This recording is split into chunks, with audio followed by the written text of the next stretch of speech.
365 Advanced Tutorials. Tutorial 8, Rooms Effects.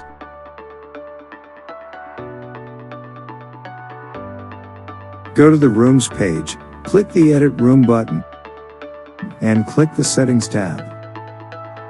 Go to the Preview panel, and click the Effects tab. Inside the panel, we can adjust the brightness, contrast, saturation, and grayscale of the room. We can also apply different effects animation to the room.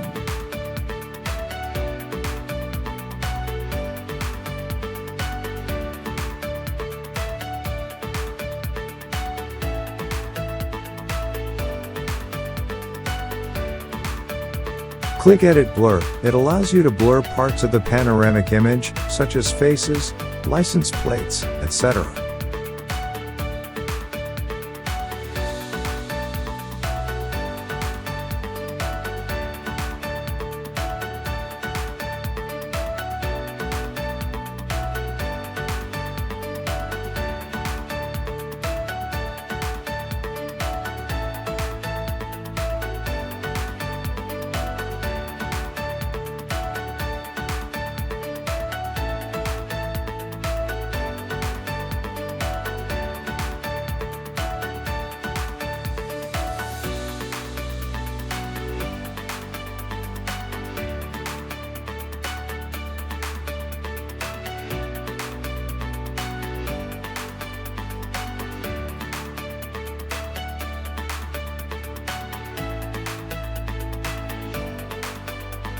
After the changes on the settings, click the Save button to save and update the changes.